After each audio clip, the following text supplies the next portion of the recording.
Bonjour et bienvenue dans le journal de la semaine. Au sommaire de ce numéro, les dangers encore mal mesurés du téléphone portable, une étrange tache devant le soleil et des poils de mammifères vieux de 100 millions d'années.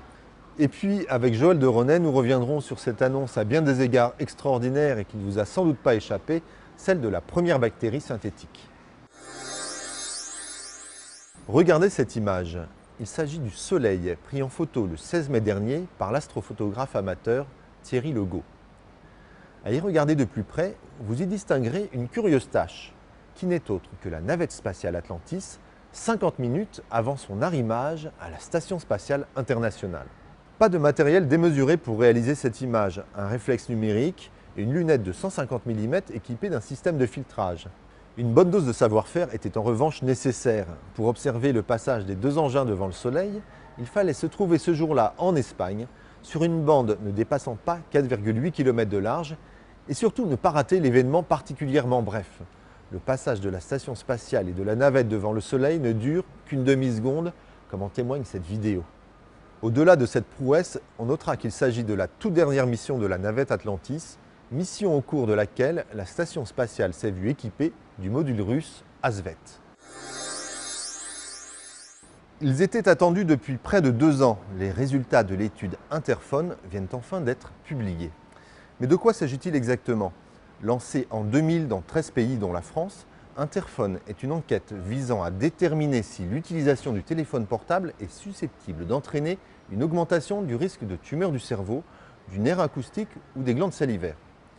Les résultats enfin disponibles sont à vrai dire peu concluants.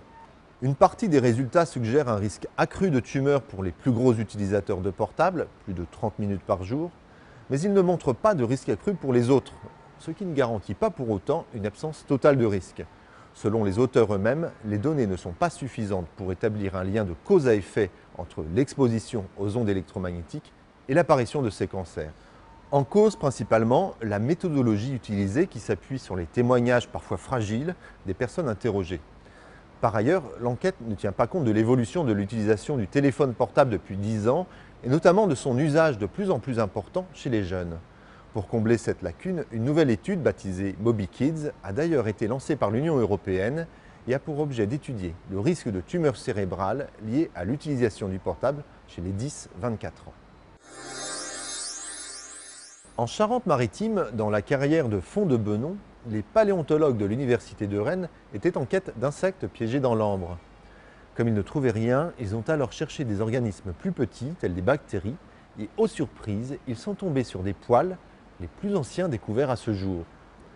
Ces poils appartenaient à des mammifères qui vivaient il y a 100 millions d'années, en plein milieu du Crétacé, quand les dinosaures régnaient sur Terre.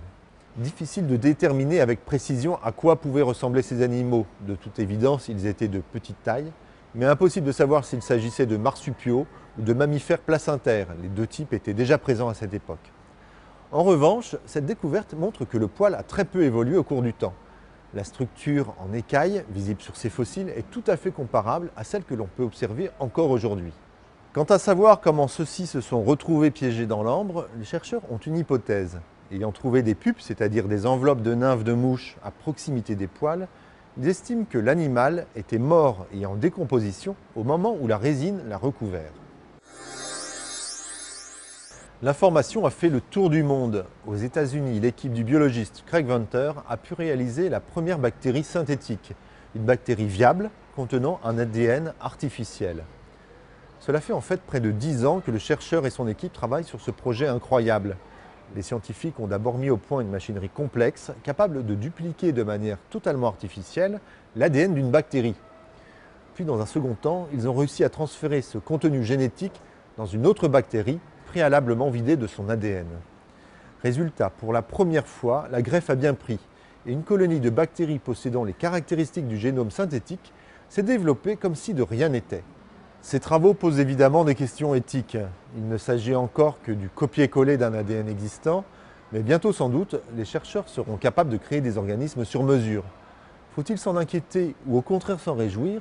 Pour évoquer ce sujet, nous recevons aujourd'hui Joël de Renet, co-auteur avec Fabrice Papillon d'un ouvrage qui aborde justement cette question « Et l'homme créa la vie ».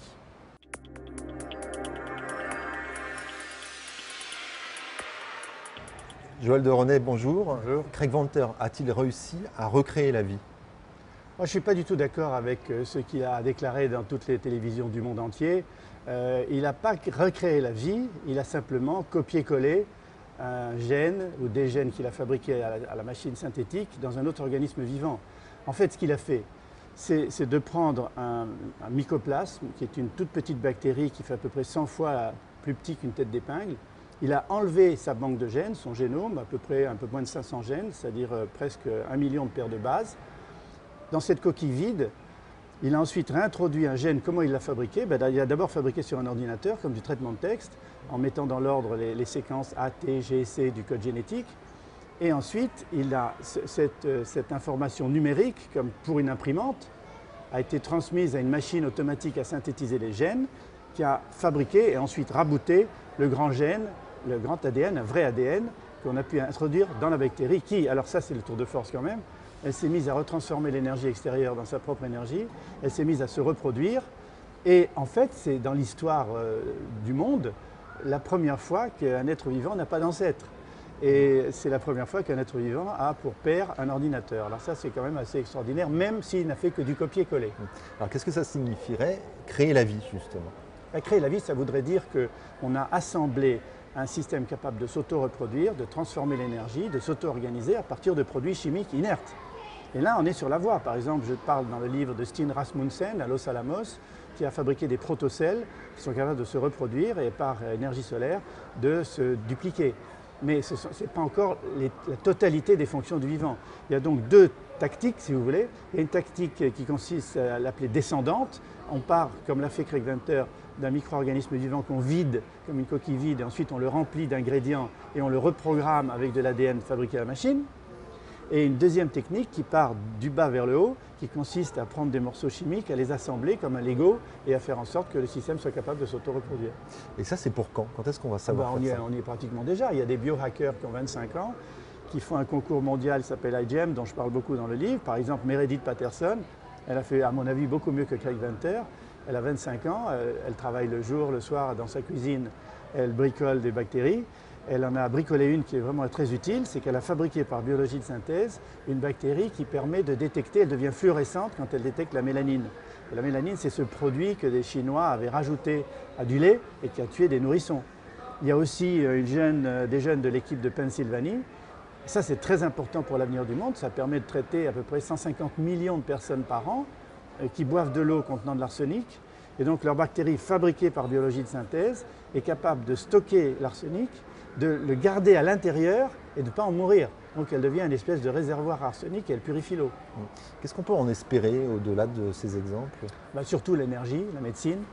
Bill Gates, par exemple, finance 50 millions de dollars un projet pour fabriquer de l'artémisine qui permettra de traiter 200 millions de personnes du paludisme dans le monde par biologie de synthèse. Il y a également le fameux Craig Venter qui rejoue à une portée avec Exxon et Dow Chemical pour 600 millions de dollars. Il est financé pour fabriquer du bioéthanol pour les voitures et de l'hydrogène pour les piles à combustible à partir d'algues photosynthétiques. Et ces algues ont été traficotées par biologie de synthèse pour non seulement se reproduire beaucoup plus vite, mais aussi piéger le CO2, très extrêmement utile parce qu'elles séquestrent le CO2. Et comme elles poussent dans l'eau de mer, elles peuvent aussi dessaler l'eau de mer. Donc vous voyez, on commence à aller assez loin. Mais vous semblez dire que finalement la technique va être assez accessible. Peut-être qu'il faut en craindre quelque chose. En fait, elle va devenir trop accessible. C'est plus facile et moins cher qu'on pensait.